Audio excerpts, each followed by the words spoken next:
थे अंजनी इंसान, उनकी माँ, पवन इंसान, उनके पिता, और बेटा बंदा पैदा हो जाएगा। क्या अनसाइंटिफिक बातों को क्यों लीला का नाम देकर ये हिंदू लोग स्वीकृति देते हैं? आर्य समाजी नित्य नए प्रलाप करते रहते हैं। पहले एक आर्य समाजी ने प्रलाप किया था कि हनुमान जी ने समुद्र जो है उड़ करके पार नहीं किया, तैर करके पार किया। उसका वाल्मीकि रामायण से हमने सिद्ध किया था कि हनुमान जी ने समुद्र जो है वो उड़ करके पार किया, तैर करके पार नहीं किया। अब गौतम खट्टर ने प्रलाप कर दिया वानर का अर्थ कुछ और होता है। इनकी डिक्शनरी पता नहीं कहां से कहां चलती है कि इनकी डिक्शनरी में इसका अर्थ कुछ और ही होता है।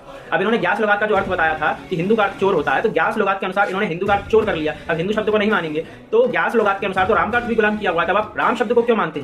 फिर बवाल खड़ा हो जाएगा। तब इस पर आप कुछ नहीं बोलेंगे, है ना? के अनुसार तो आपको भगवान श्री राम को भी त्याग देना चाहिए। क्यों नहीं त्यागते? क्योंकि उससे फॉलोअर्स मिल रहे हैं, इसीलिए अब तक भगवान श्री राम को नहीं त्यागा तुम लोगों ने। तो इन्होंने कहा वानर का अर्थ कि वन में रहने वाले नर, तो उनको तो वनवासी भी कहा जा सकता है कि वन के अंदर जो रहते हैं वो वनवासी होते हैं। तो वानर का अर्थ क्यों माना जाए? और यदि ये भी मान लिया जाए कि एक अर्थ के कई अर्थ हो सकते हैं, तो वानर का अर्थ एक यह भी है कि वन में रहने वाला नर, तो भी यह सिद्ध नहीं हो पाएगा, क्योंकि वाल्मीकि रामायण के अनुसार वहां पे वानर का बंदर ही हो सकता है, क्योंकि हनुमान जी की जो है वो पूंछ भी है, तो फिर पूंछ कहां से प्रकट हुई? और वाल्मीकि रामायण के अंदर जब ये बात आ रही है कि राक्षसों ने हनुमान जी की पूंछ में आग लगाई, तो वहां पे पूंछ सिद्ध हो रही है। और यदि आपके अनुसार वानर का केवल एक साधारण मनुष्य ले लिया जाएगा, तो वहां पे पूरा इतिहास विकृत हो रहा है। इतिहास को विकृत मत करो। पहली बात तो ये लोग किसी भी प्रमाण को पूरा मानते ही नहीं, उसका आधा अधूरा अंश ही मानते हैं। जैसे कि ग्यास लुगात में राम का अर्थ गुलाम भी है, तो राम का अर्थ ये लोग गुलाम नहीं मानते, केवल हिंदू का अर्थ चोर मानते हैं।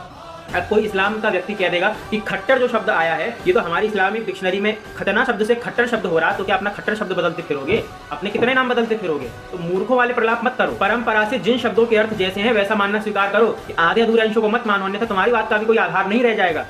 जय श्री कृष्ण।